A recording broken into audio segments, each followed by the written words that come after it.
आज की क्लास में हम लोग पॉक्सो अधिनियम protection of childrens from sexual offence act 2012 को जो है वो पढ़ेंगे। इससे बनने वाले प्रश्नों को हम लोग जो है इस क्लास में देखने वाले हैं और ये class pre point of view से हम लोग डिस्कस करेंगे। मेंस के जो टॉपिक्स आपको आएंगे तो मैं आपको आगे क्लास में बता दूंगा। ये जो है पहली क्लास है, इंट्रो क्लास है 9 माइनर एक्ट की सीरीज में। इससे पहले इस बैच में मैंने आप लोगों को 6 एक्ट जो है कंप्लीट करा दिए। एक्ट नंबर 7 हम लोग देख रहे हैं जो 9 माइनर एक्ट है आप लोगों के यूपीपीसीएसजे के पॉइंट ऑफ व्यू से। तो चलिए क्लास स्टार्ट करते हैं। The protection of childrens from sexual offence act 2012, इसको हम लोग डिस्कस करेंगे। सबसे पहले इसका एक्ट नंबर जो है अगर हम बात करें तो एक्ट नंबर है, आप लोग शॉर्ट नोट्स बना देंगे। एक्ट नंबर है इसका 32। क्योंकि ये सब प्रीलिम्स में चीज़ें आपके आएंगी तो इंट्रो क्लास है तो इस पर डिस्कस करेंगे। एंड इसके साथ साथ इसे जो राष्ट्रपति की सहमति मिली थी वो 15 जून आप लोग नोट करेंगे।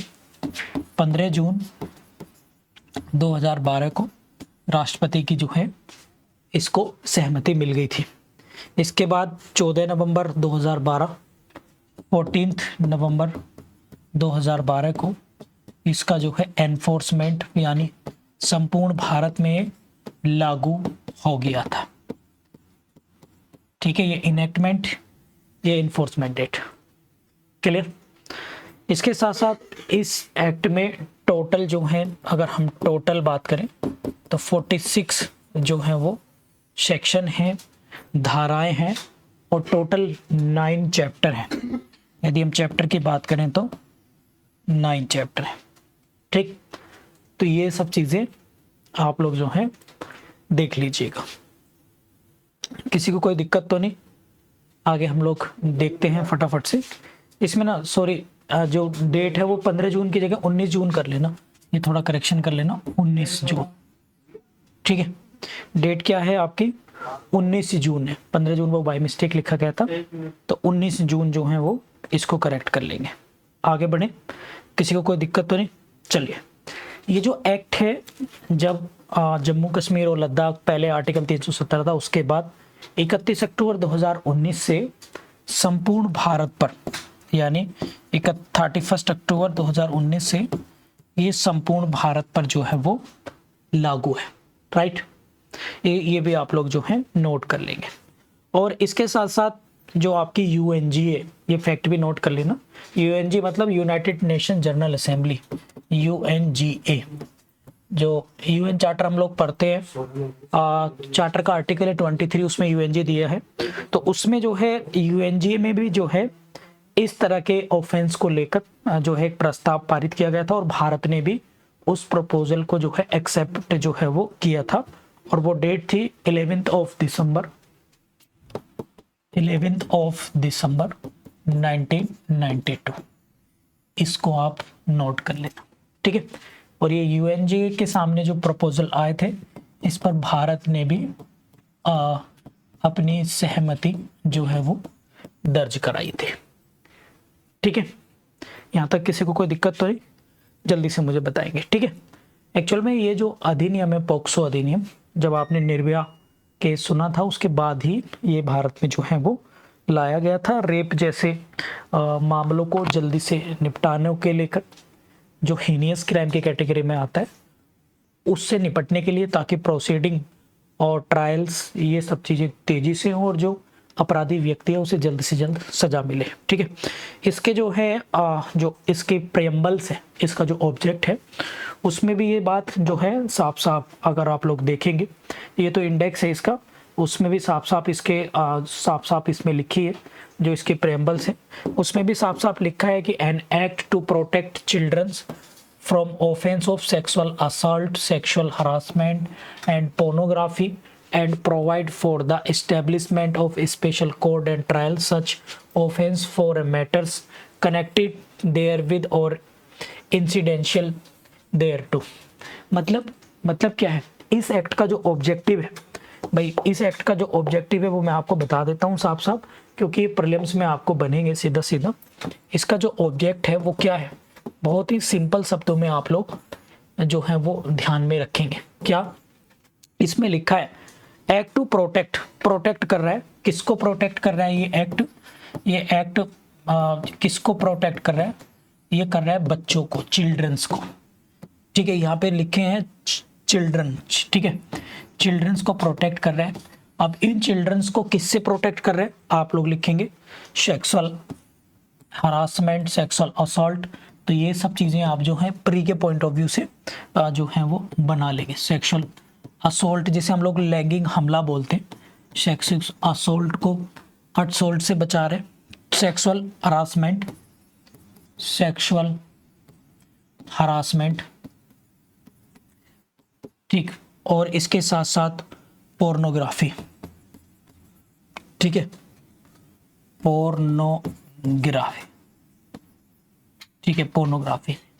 इन चीजों से बच्चों को प्रोटेक्ट कर रहे हैं। इसके साथ साथ क्या कर रहे हैं, नंबर 1 प्रोवाइड कराता है, क्या क्या प्रोवाइड करा रहा है ये एक्ट, क्या और हमें प्रोवाइड करा रहा है, इस्टेब्लिश कर रहा है या प्रोवाइड कर रहा है special court, some special court, किसके लिए, स्पीडी ट्रायल के लिए, स्पीडी ट्रायल के लिए, ताकि ऐसे जो ऑफेंस है, जो हीनियस है, रेप से जुड़े हैं, लड़कियों, बच्चों या महिलाओं के साथ जो इस तरह के सेक्सुअल असॉल्ट या फिर हमले या रेप जैसी घटनाएं होती हैं, उनसे जल्दी से जल्दी निपटा जा सके और उन्हें कठोरतम जो है वो सजा दी जा सके। तो ये आप लोगों को ये सिनॉप्सिस जो है इसकी प्रेम्बल्स का आप जो है बना सकते हैं, ठीक। अब ये तो मैंने आपका इसका बेसिक बताया आप लोगों को। आगे हम लोग अब सेक्शन नंबर 2 पढ़ेंगे। सेक्शन नंबर 2 में डेफिनेशन क्लॉज आप जो है वो पढ़ते हैं। यानी सेक्शन 1 तो मैंने इसका बताया, इस एक्ट का नाम क्या है, the protection of children from sexual offence act 2012, पूरे भारत में लागू है। और ये जो है जो लागू किया गया था, ये मैंने आपको बताया 14 नवंबर 2012 से। अच्छा, आप कमेंट बॉक्स में बताइए 14 नवंबर को कौन सा दिवस मनाते हैं। आई थिंक आपको पता ही होगा 14 नवंबर को कौन सा दिवस मनाते हैं। तो डेफिनेशन में देखेंगे, टोटल जो डेफिनेशन अगर हम लोग इस एक्ट की देखें, मतलब इस एक्ट में जो टोटल डेफिनेशन है तो वो है आपकी 14 डेफिनेशन, टोटल इसमें है 14, ठीक है। तो टोटल कितनी डेफिनेशन है, तो ये आप लोगों को याद करनी है, how many definition is there, तो 14 डेफिनेशन इसमें है। अब हमें सारी तो हमें नहीं पढ़नी, सारी मतलब हम लोगों को सारी तो जो है वो नहीं पढ़ेंगे, कुछ हम इम्पोर्टेंट जो है वो करेंगे। और अभी केवल डेफिनेशन क्लोज ही देखेंगे हम लोग, क्योंकि फिर अगले लेक्चर में इसको डिटेल से और पढ़ेंगे, ठीक है। तो सबसे पहले डेफिनेशन ए में क्या है, aggravated penetrative sexual assault, aggravated penetrative sexual assault, ठीक है। ये क्या होता है, ये भी इसके बारे में भी हम डिटेल से चर्चा करेंगे। हिंदी में बोलते हैं इसको गुरुतर प्रवेशन लैंगिक हमला। 1 मिनट में हिंदी की स्लाइड भी लगा देता हूँ ताकि आप लोगों को थोड़ा आसानी रहे। आई होप आप लोगों को ये समझ में आएगा। 5 से 6 लेक्चर में छोटे छोटे लूंगा इसके, उसमें ये सारा जो है ये कंप्लीट हो जाएगा, ठीक है। ये सेक्शन डेफिनेशन 2 आप लोगों के आगे, तो इसमें लिखा है क्या, गुरुतर प्रवेशन लैंगिक हमला, ठीक है। तो बस ये कहाँ पर डिफाइन किया गया, ये किया गया सेक्शन नंबर 5 में। बस आपको धारा पूछेगा बस, तो आप भाई परिभाषित कहाँ पर है, देखो इसमें समझने की बात क्या है, समझने की बात क्या है, आपसे ऑब्जेक्टिव आएगा कि where is aggravated penetrative sexual assault is define, define कहाँ पर है, परिभाषित कहाँ पर है, या डेफिनेशन का है। तो डेफिनेशन इज 2A, डेफिनेशन का है 2A में, बट उसके जो प्रोविजन है, मीनिंग है, उसका अर्थ है, वो सेक्शन 5 में। तो हमें यदि मेंस में लिखने के लिए आएगा तो 2A प्लस सेक्शन नंबर 5, इस तरीके से हमें ये पढ़ना पड़ेगा। अपने नोट्स में क्या बनाना है आपको, 2A प्लस सेक्शन 5, ये मेंस के लिए आपको बना के चलना है, ठीक है। हालांकि मैं सेक्शन 5 आपको आगे से जो है वो बात जो है हम लोग जो है करेंगे, सेक्शन 5 क्या है उसको डिटेल में बाद में चर्चा करेंगे। और इसका मतलब मीनिंग होता है कि एग्रीवेटेड सेक्सुअल पेनिट्रेटिव जो पेनिट्रेटिव सेक्सुअल असोल्ट है वो धारा 5 में जो है, इसका मतलब होता है कि कोई किसी बच्चे को जो है किसी बच्चे पर जो है क्या बोलते हैं लैंगिंग या सेक्सुअल असॉल्ट करना, या फिर उसे उससे जो है इस तरह की चीज़ें कराना जो सेक्सुअल एक्टिविटीज़ में काउंट होती हैं। ठीक है, अब इसको हम लोग सेक्शन 5 यहाँ तक आ गया। अब दूसरा क्या है, एग्रीवेटेड सेक्सुअल असॉल्ट, ये है सेक्शन नंबर 9 में। ये कहाँ पर है, सेक्शन नंबर 9 में। इसके प्रावधान है, प्रोविजन है। मैं आगे पहले डेफिनेशन के लॉज कंप्लीट कर रहा हूँ, फिर आगे फिर दोबारा से इन्हें पढ़ेंगे। अभी मैं सेक्शन मतलब 2 को हम लोग देख रहे हैं, सेक्शन 2 की डेफिनेशन को। अभी जो इम्पोर्टेंट डेफिनेशन आएगी वो मैं बताता रहूँगा आपको। ठीक है, ये दोनों जो सेक्शन है ये मेंस के लिए इंपॉर्टेंट है, मतलब मेंस में आप लोगों को लिखने के लिए आ सकता है। ठीक है, इसके बाद है 2C में arm force and security force. ठीक है, तो बस इसकी डेफिनेशन याद करनी है, बाकी इसको छोड़ देंगे। 2C में है 2D इंपॉर्टेंट है फॉर द प्री एग्जाम के लिए इंपॉर्टेंट है 2D। और 2D में क्या है, चाइल्ड यानी बालक। तो इसको आप लोग नोट कर लेना सारे बच्चे, means any person below age of 18 year. बालक कौन है, जो 18 साल से या 18 वर्ष से कम है। ठीक है, ये प्री में आएगा क्वेश्चन, यहाँ पे नोट कर लेना सारे बच्चे। जिस ऐसा व्यक्ति, ऐसा बच्चा जिसकी 18 साल से उम्र क्या है भाई, कम है, इसको आप नोट कर लेना सारे बच्चे। ठीक है, अब आगे बढ़ते हैं फटाफट से। हम लोगों ने देख लिया, बालक हमने देखा। अब आगे जो है वो है आपका कौन सी डेफिनेशन, और वो है आपका बालक संबंधी अश्लील सामग्री। इसको भी प्री के लिए इंपॉर्टेंट कर लेना, इसको प्री के लिए इंपॉर्टेंट कर लेना। ठीक है, एंड इसके साथ साथ मैं मेंस मतलब इसका हिंदी इंग्लिश में लगा दे रहा हूँ, चाइल्ड पोर्नोग्राफी। ठीक है, अश्लील साहित्य मतलब चाइल्ड पोर्नोग्राफी। और DA, इसको आप जो है सारे बच्चे नोट कर लेंगे। It is clear. अब ये क्या होता है भाई, इसको देख लेते हैं। पहले तो पता है क्या, हम लोग पढ़ते तो रहते हैं, एक्ट भी पढ़ लेते हैं, BNS, BSA या BNSS या और अदर एक्ट पढ़ते हैं, बट मेन चीज़ है कि याद कैसे करें। और डेफिनेशन क्लोज से डेफिनेटली ये क्वेश्चन प्रीलिम्स में आपके आता ही आता है, और उसको रिवाइज करना, याद कैसे होंगे, रिवाइज करने से। कैसे रिवाइज, बार बार मल्टीपल टाइम इंडेक्स को रिकॉल करेंगे तो हमें याद हो जाएगा। ठीक है, अब देखते हैं फटाफट से 2019 से जो ये आपका DA है, तो ये 2019 से इंसर्ट हुआ। इस पे ईयर लिख लेंगे, 2019 से आया चाइल्ड पोर्नोग्राफी। और चाइल्ड पोर्नोग्राफी है क्या, ठीक है, क्लियर। अब मोटे तौर पे तो चाइल्ड पोर्नोग्राफी क्या होती है मैं बता दूं, किसी बच्चे को पकड़ के, किसी बच्चे को शामिल करके उसे ऐसे चित्र, ऐसी फोटो, ऐसी फिल्म दिखाना, ऐसे डिजिटलाइजेशन के माध्यम से कोई ऐसी वीडियो दिखाना जो काइंड ऑफ पोर्न वीडियोस हैं या फिर सेक्सुअल वीडियोस हैं, और उसे अपनी ओर आकर्षित करना, ये चीज़ें दिखा के, तो वो चाइल्ड पोर्नोग्राफी में आएगा। ठीक है, मतलब मोटे तौर से हम लोग कहें तो चाइल्ड पोर्नोग्राफी क्या है, any visual depiction of sexually explicit conduct involving a child which include photographs. मतलब देखो प्री में क्या क्या क्वेश्चन बनेंगे, प्री में समझ लेना। प्री में जो ऑब्जेक्टिव बनेगा तो क्या क्या इंक्लूड है इसमें, इंक्लूड्स फोटोग्राफ, ऑब्जेक्ट बता रहा हूँ video, digital computer generated image, AI जिसे हम बोलते हैं ना, AI इसी के अंदर आ रहा है, इमेज, कंप्यूटर जनरेटेड इमेज मतलब AI भी समझ लेना। ठीक है, तो ये क्या है, ये सारे ऑब्जेक्टिव प्री के लिए याद रखना, photograph, video, digital, computer, from an actual child image create. अब देखो इस तरह से ऐसे बच्चे की चाइल्ड क्रिएट की गई है, क्रिएटेड, एडोप्टेड या मॉडिफाइड, ये आप लोग याद रखेंगे। ठीक, तो वो इस तरह के चित्र जो बच्चे के क्या हों भाई, बच्चों से क्या हो, ऐसी आकृति जो कंप्यूटर से सृजित की गई हैं, हिंदी में रूपांतरित हैं, परिवर्तित की गई, किंतु बालक का चित्र प्रतीत होने वाली आकृति भी, मतलब ऐसा लगता है कि जैसे बच्चे की है। तो जो मैंने आपको कहे बस इन्हें प्री के लिए आप अंडरलाइन कर लेना, प्रीलिम्स के लिए यहीं से आपके एग्जाम में जो है वो क्वेश्चन बनेगा ही बनेगा भाई। मैं आप लोगों को ये बात बिल्कुल क्लियर कट जो है वो बता देता हूँ।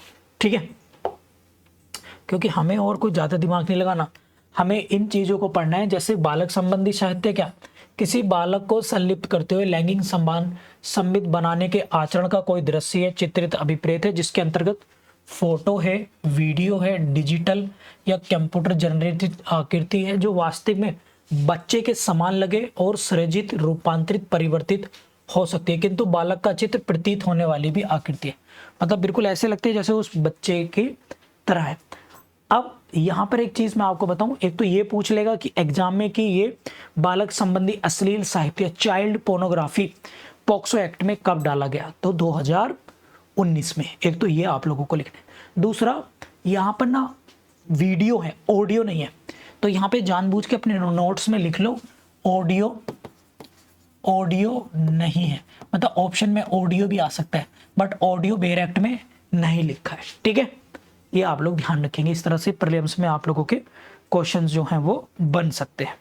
आगे बढ़ें, किसी को कोई दिक्कत तो नहीं, जल्दी से बताइए।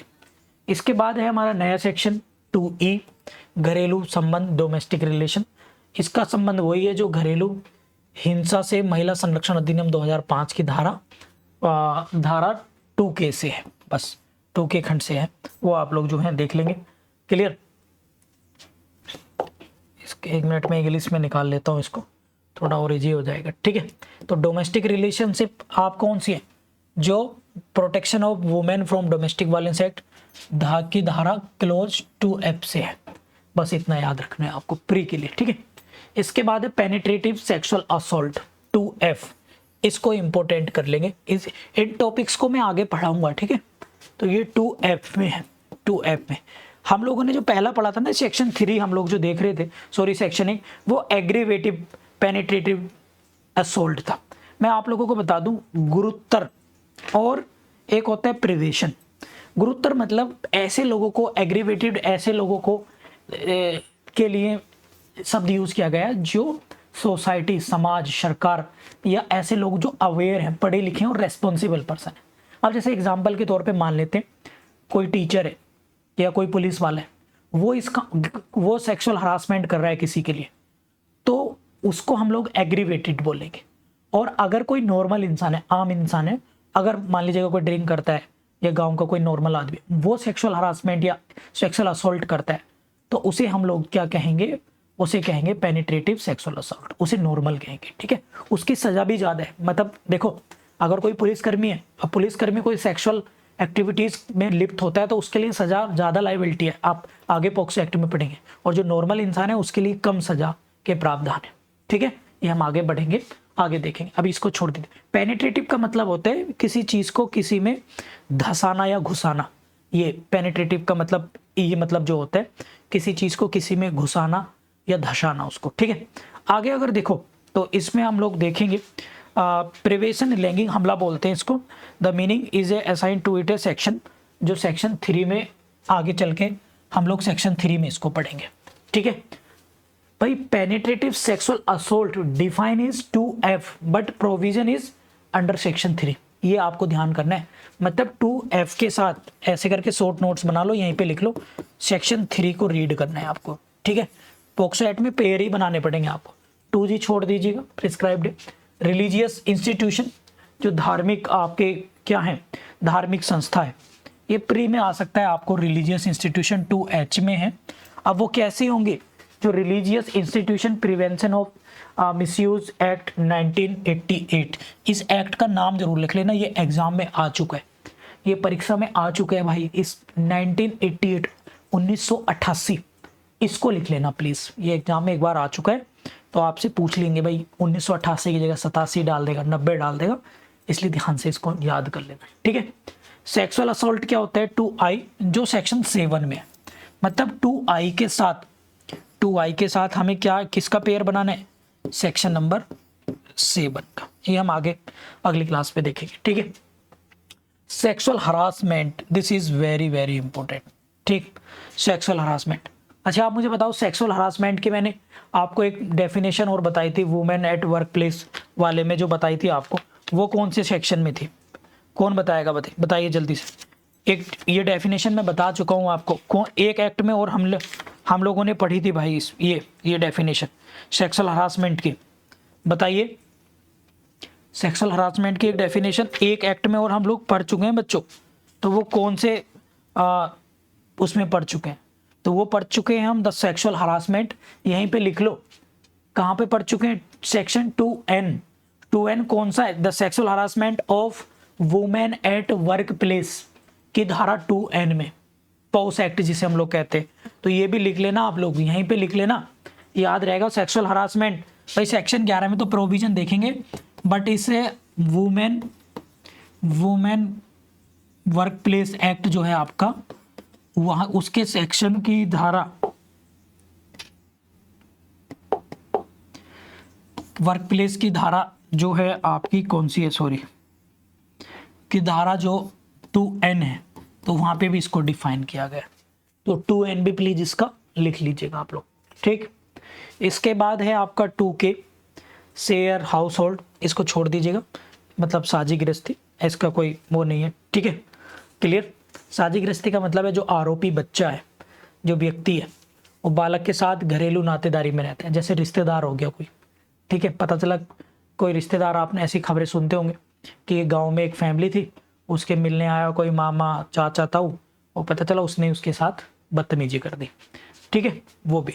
तो इसमें डिफाइन किया गया कि मतलब क्या है वो, कि जो उसके साथ डोमेस्टिक रिलेशन या फिर उसके साथ रहता, उसके नातेदारों रिलेटिव्स हो।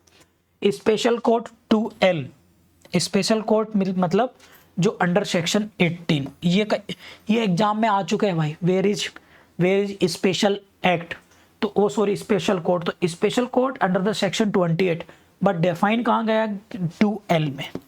और कहीं पे ना ऑब्जेक्टिव क्या बनेंगे आपको, दोनों ऑब्जेक्टिव बनेंगे कि स्पेशल कोड से संबंधित प्रावधान, इससे संबंधित धारा बताइए, बस ऐसे क्वेश्चन होगा। तो इसमें ऑप्शन ए होगा 2L, ऑप्शन बी होगा 28, ऑप्शन सी होगा बोथ। तो आंसर इज बोथ, क्योंकि सीधा सीधा लिखा है स्पेशल कोड से रिलेटेड सेक्शन बताने, बस इतना। तो दोनों सेक्शन है 2L भी एंड 28 भी, ठीक। चलिए इसके बाद है M, लास्ट है आपका special public prosecutor. It is very very important, और इसको मेंस, यहाँ पे इस पे लिख लेना भाई, ये मेंस में आता है, इस पे लिख लेना मेंस, इसे मैं कल कराऊंगा आपको। स्पेशल पब्लिक प्रोसिक्यूटर SPP, तो वो कहाँ पर है, under the section 32। It is very very very important, इसको आप लोग जो है नोट कर लेना। और ये भाई मेंस में भी आता है आपको, ठीक है बच्चों, तो ये आप लोग जो है ध्यान रखेंगे, बहुत बहुत इंपॉर्टेंट, ठीक है। अब मैं आप लोगों को जल्दी से सेक्शन 32 करा देता हूँ फटाफट से, ठीक। सेक्शन 32 करा देते हैं, तो अपना बेयर एक्ट पे सेक्शन 32 जाइए जल्दी से, इसको मैं अभी के अभी खत्म करा देता हूँ। हेडिंग डालेंगे सेक्शन 32, ठीक, हेडिंग डालेंगे और लिखेंगे विशेष लोक अभियोजक, स्पेशल पब्लिक प्रोसिक्यूटर, हेडिंग डालेंगे। इसके मैं सिनॉप्सिस बता दे रहा हूँ, ये मेंस में ना शॉर्ट नोट्स में लिखने के लिए आप लोगों को बच्चों आ सकता है, राइट। तो इसको हम लोग जो है अभी खत्म कर देंगे। तो हेडिंग डालेंगे मेंस वाले भी और प्री वाले बच्चे भी, special SPP, special public prosecutor. और इसके मैं सिनॉप्सिस ग्रीन बोर्ड पर बना देता हूँ, ताकि आप लोग जो है जल्दी से समझ भी जाओ इसको, ठीक। तो आपको SPP ये लिखने के लिए आ रहा है, तो ये कहाँ पर है, ये डिफाइन कहाँ पर है, ये डिफाइन है अंडर सेक्शन 2M। और इसके जो प्रोविजन है, प्रावधान है, प्रोविजंस कहाँ पर हैं इसके, तो वो है सेक्शन 32। अब सेक्शन 32 हम लोगों को पढ़ना है, कौन सा सेक्शन है, सेक्शन 32। ये क्या कहता है, आप लोग बेयर एक्ट में देखेंगे, मैं बता दे रहा हूँ, ठीक है। सेक्शन 32 क्या कहता है, जो हमारी स्टेट गवर्नमेंट है, राज्य सरकारें हैं, क्या है, जो राज्य सरकार है या स्टेट गवर्नमेंट है, वो क्या करेगी, एक विशेष न्यायालय के लिए, स्पेशल कोर्ट के लिए, ये राज्य सरकार क्या करेंगी, एक विशेष कोर्ट, मैं कोर्ट वर्ड लिख दे रहा हूं यहां पर, न्यायालय, विशेष स्पेशल कोर्ट, इंग्लिश में बोलेंगे स्पेशल कोर्ट के लिए क्या करेगी, क्या करेगी, SSP की नियुक्ति करेगी। मैं यहाँ पर SPP लिख दे रहा हूँ, स्पेशल पब्लिक प्रोसिक्यूटर की अपॉइंटमेंट करेगा, ठीक है। लेकिन इसकी ग्राउंड क्या है कि ये जो व्यक्ति होगा, ये जो व्यक्ति जो SPP बनेगा, इसे 7 ईयर लीगल फील्ड में एक्सपीरियंस होना चाहिए। 7 ईयर का एक्सपीरियंस होगा, देन ही will qualify for the become SPP, special public prosecutor. याद हो गया? हाँ या ना में जवाब मुझे दे दीजिएगा सारे बच्चे जल्दी से, ठीक है। तो इस तरह से मेंस में आपको लिखना है। मेंस में अगर लिखने के लिए आया ना तो आपको डायरेक्ट 32 नहीं लिखना, आपको पहले लिखना है कि define is there where section 2M में, और 2M क्या कहता है कि आपने सेक्शन 32 को देखना है। बात क्लियर? तो ये थे आपकी पॉक्सो एक्ट की फर्स्ट क्लास। आज हम लोगों ने इसका इंट्रो देखा और सेक्शन 2 पूरा कंप्लीट देख लिया। इसके साथ हम लोगों ने सेक्शन 32 भी जो है वो पढ़ लिया है। अब इसी तरीके से हम अगली क्लासेस में अलग और सेक्शंस को पढ़ेंगे, उनके पेयर्स बना के। इसके ट्रिक भी मैंने बना रखी है, तो ट्रिक से इसके प्रोविजन याद जो है हम लोगों को करेंगे। ऑलमोस्ट जो सेक्शन है इसके लगभग सेक्शन 10 तक वो सेम है, बस थोड़ा सा फ़र्क है, वो मैं आपको बता दूंगा, ठीक है। तो चलिए मिलते हैं अगली क्लास में। Thank you.